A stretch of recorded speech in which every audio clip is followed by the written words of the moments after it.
Hey, I'm Jasenia from Focus and Bloom, and on today's episode, we're talking about holiday marketing. How can we prepare for the holiday season? And I've got Enid Casablanca from RawMade, who's going to be talking about several ways that we can promote our businesses or services throughout the holiday season. Enid is a brand designer with over 20 years of experience. She has an MFA in branding, and she's worked with a variety of top-notch brand marketing agencies until she later decided to quit the corporate grind and start her own business, RawMade. So let's go ahead and dive into today's episode.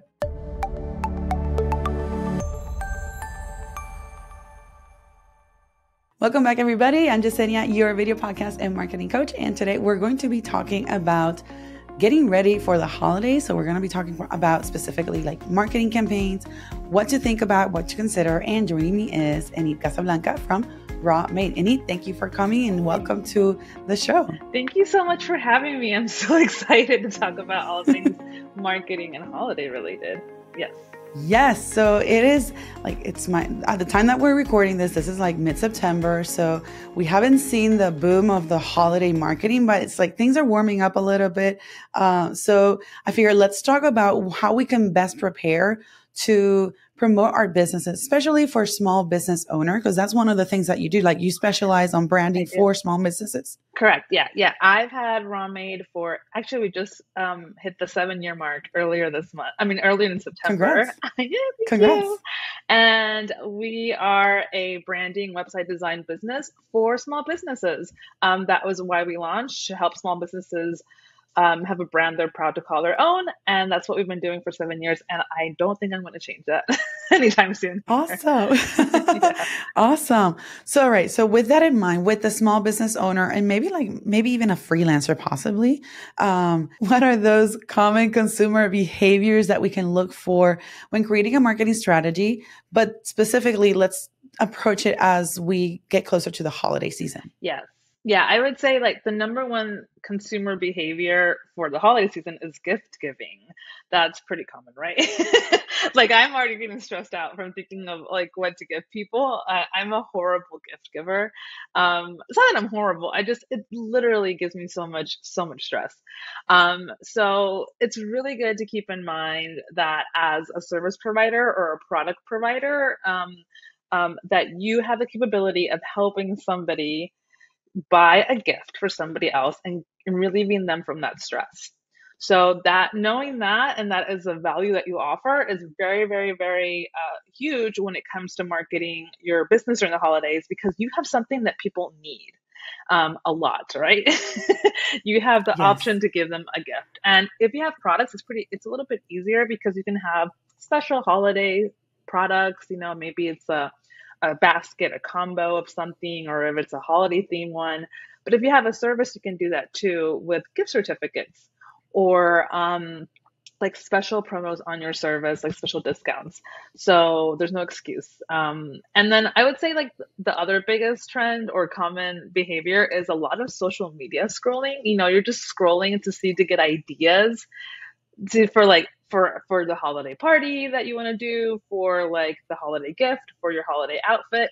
So being on social media during the holidays is actually super valuable. Some people think that like, oh, it's the holidays, nobody will be on Instagram.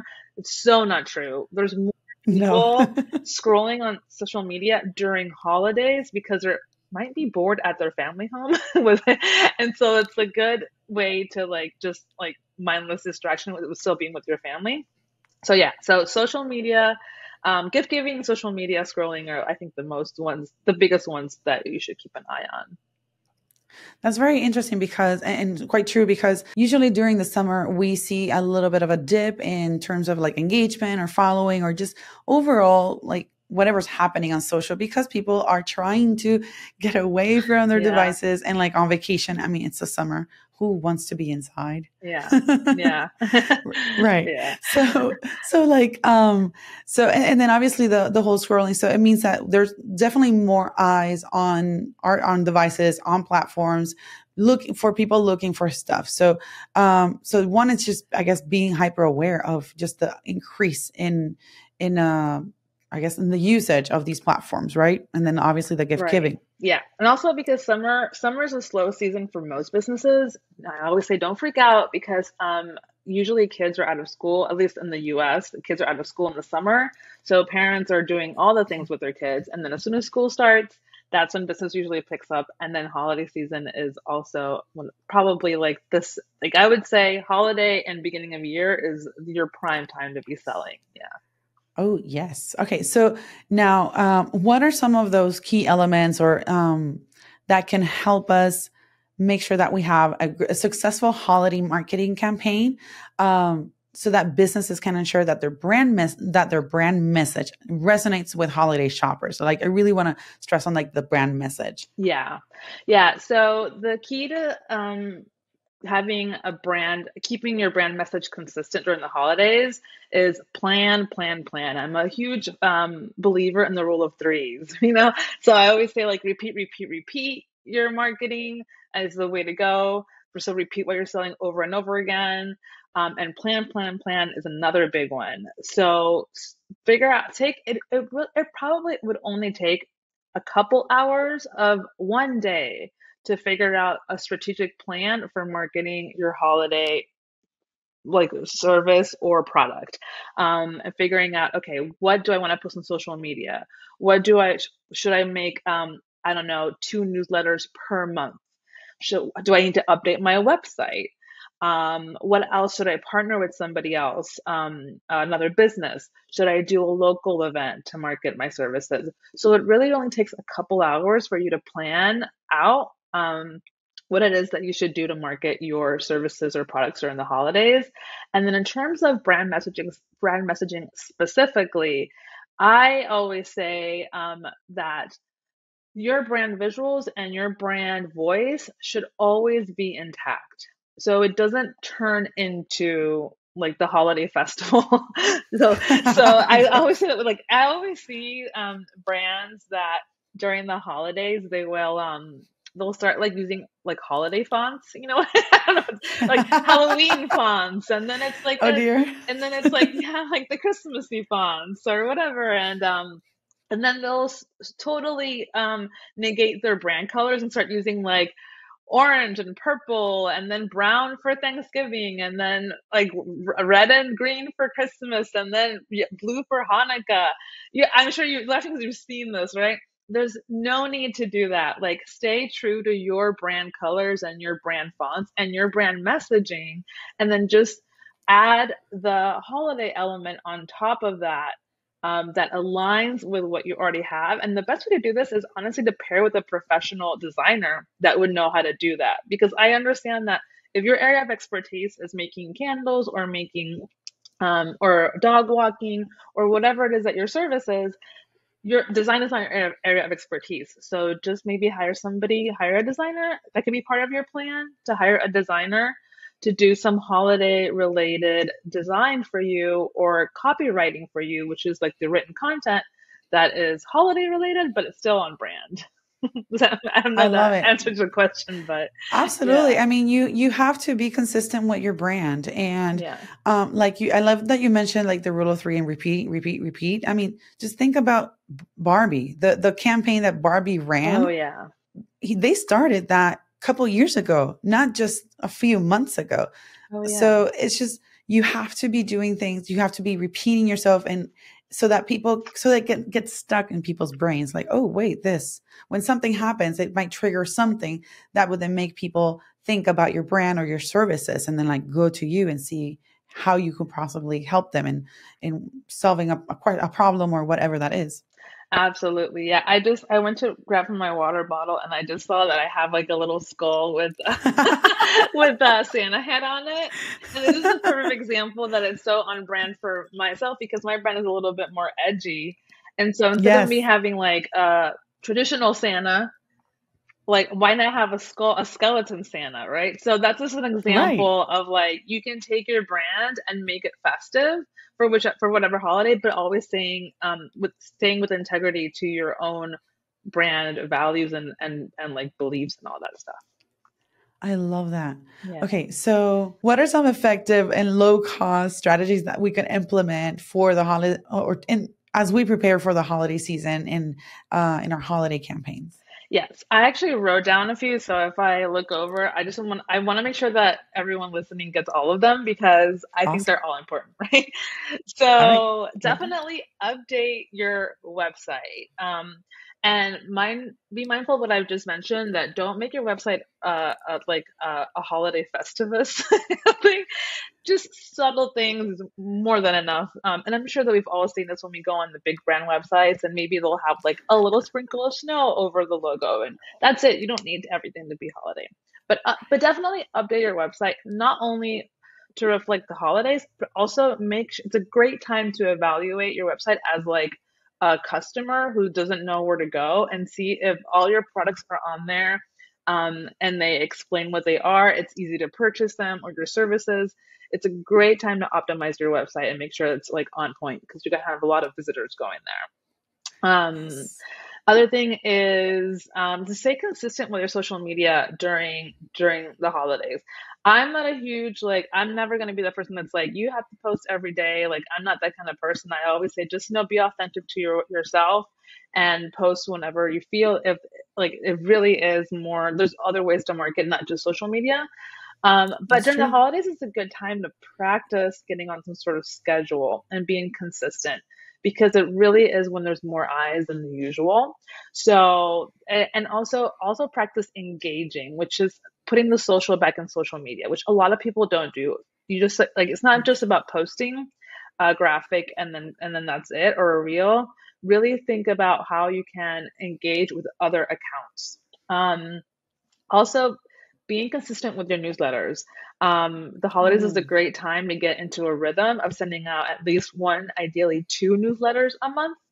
And it doesn't have to be super long. Like I have my second newsletter, my mid-month newsletter is just one paragraph with a link to a blog that I wrote. That's it. It doesn't have to be like a huge thing. Um, Partner with other businesses. That's a big one, either online or local. And I'll talk a little bit more about this later, because I can tell you what I did last year for my holiday, where I partnered with another business and it was really successful. So that's a little bit of a spoiler right there. Um, and actually, I'll talk about it now. Well, hold on.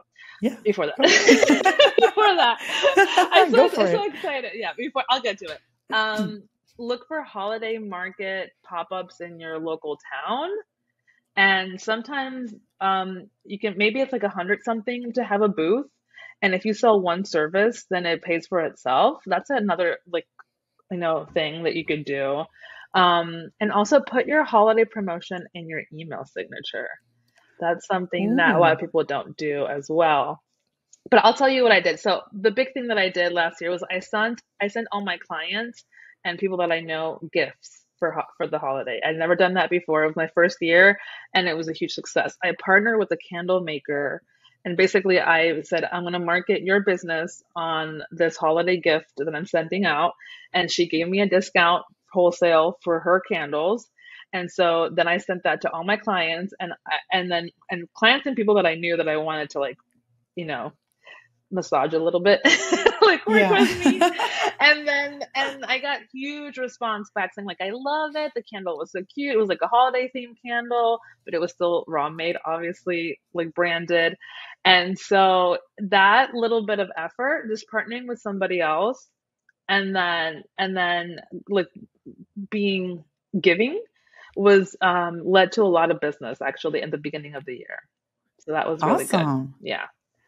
Awesome. I love that you mentioned the gift. Actually, that's one of the things that I used to do when I was a wedding photographer. So whenever I got booked for a wedding, part of the things that I would send them is a little bit of a gift, something small or a detail.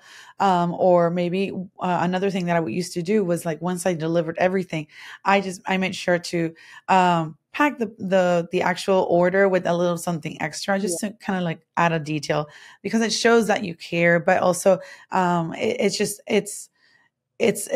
puts them in puts you in their minds when they see that candle. Oh wait, I got that candle from this person or Yeah. whatever. So it's you want to be relevant and have them think of you often for Yeah. those specific needs. That's a good practice even outside of the holidays. I send all of my clients a welcome gift and a parting gift. And the welcome Oh, gift is RawMade branded because we haven't made a brand yet. So it's kind of like, hey, welcome to the RawMade club. And then if the parting gift is always in their brand that they just have, like the brand that we just made for them.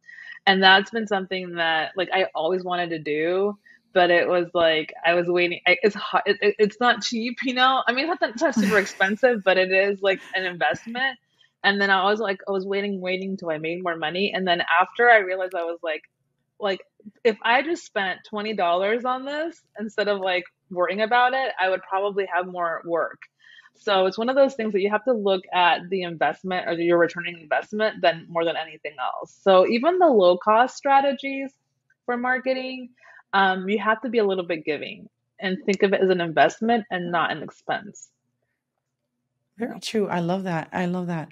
Especially that pop up. I like the idea of going to local pop up markets. I think that's wonderful. Um, because you also, it's always good to have somebody local within your market that you can serve. Because it's great for online to have a business with clients everywhere, but it's always good to work locally, support the local Yeah, economy and however that that might look like. absolutely. Yeah. Um, all right. So this year has all been of about AI and AI Oh, tools yeah. and all that stuff. Personally, I love AI, but I want to know from your perspective, how do you think we can use AI in creating to help us create a marketing strategy in general, or even for the holiday? So I do enjoy AI as well. It's been time saving. I think the best way to use AI for holiday marketing planning is to generate ideas. I love going into like ChatGPT or the other ones like that and just asking it for ideas. I think my two biggest recommendations, let's say, with AI are the one is to talk to it like if you were talking to a human or a friend or yourself. If you say, give me marketing ideas, it's going to give you the generic, boring marketing ideas. But if you tell it, like in my case, give me out of the box, unique, edgy ideas for a branding studio in Fort Lauderdale who is targeting clients that their budgets are between three to $12,000. So that is a complete sentence, and it's going to give you better information that is like more targeted than just giving marketing ideas, for example, right? And the number two thing is to not just copy paste what it says there because the AI is very smart, but it's also very dumb and it's not really Yeah. fact checking things. And so if you are going to use AI, it really use it as a tool for brainstorming than just like a copy paste thing that you take it and you just like plaster it on something else. Yeah. I could not agree more with that. And I love how detailed you made that example for idea generation because not only do you just not want to do the copy paste, you really wanted to have this tool work for you. So you want to be able to customize that request when you're writing on ChatGPT or Mm-hmm. Notion AI or whatever AI tool you're using. Because like you said, it's intelligent, but at the same time, it's not. It's Yeah. kind of Yeah. Yeah. dumb. I always do. I talk to it like a human. So I'll be like, give me an idea for a list for this. And then I'll be like, make that list more friendly. Make that list more this. Make that list here. Like like no, like actually summarize it into one sentence. So I literally just talk back to it. And what Yep. you get from it at the end, I would say is more unique than just putting a random prompt into the AI. Absolutely. I love Yeah. that. Okay. So we've got ideas to kind of do a quick recap. Some of the things that we can do that we can think of is like gift giving, Yeah. also be hyper aware of like the people, the increase in usage of different social media platforms. So people are going to be hanging out a lot more and scrolling way more. Yeah. Some of the low costs are going to pop up markets, right? Right. Pop-up markets, updating your website, um, Yes. practicing being consistent in your newsletters, in your email newsletters, and on social media, and sending gifts, partnering with other businesses to reduce costs so that you can actually send gifts that are meaningful and help other people. And if you use AI, use it. If you use AI, Yeah. use it wisely. Use it wisely. Yeah. Treat AI like your friend and not just Exactly. like a encyclopedia. I don't even know how to say that anymore. A Wikipedia. Let's just say that. Yeah. Gen Z does not know what I have no idea. encyclopedia I is. don't even know how to pronounce it anymore. I forgot how to say that word. Well, if you're watching like How I Met Your Mother was like encyclopedia. Yeah, exactly. That's what I would say. Yeah. All right. Enid, thank you so much for joining me today and talking about how we can prepare for our holiday campaigns. Awesome. Thank you so Where much. It's can so much people fun. find you? Yeah. Oh, Yay. people Where can find, people find you? yeah. So you can find me on my website. It's rawmade.co. That's RAWMADE.co. And also on Instagram at RawMade. And on TikTok at RawMade. Yeah. Awesome. And I'll be including these links on the description here so that you can check out RawMade and Enid. Yeah. And do you want me to tell you about my freebies in case that like Absolutely. Okay, yeah. So if you go on my Yeah. website and you sign up for my newsletter, you can get the essential brand checklist. It's 8 questions that basically you can self-evaluate if your brand is in optimal shape or your brand needs a little bit of help. And that has been super useful for a lot of people that I know. And then also, if you fill out my form on my website, everyone who fills out the form basically gets a free 30-minute consult with myself, where I basically like answer any questions you might have about business, branding, or marketing. That's awesome, Enid. Thank you so much. Make sure to check the links in the description box here so that you can download that freebie and check out some of Enid's work at RawMade. Awesome. Enid, thank you so very much. Thank you. Thank you for having me. I can't wait to come back. All right, take care. Bye.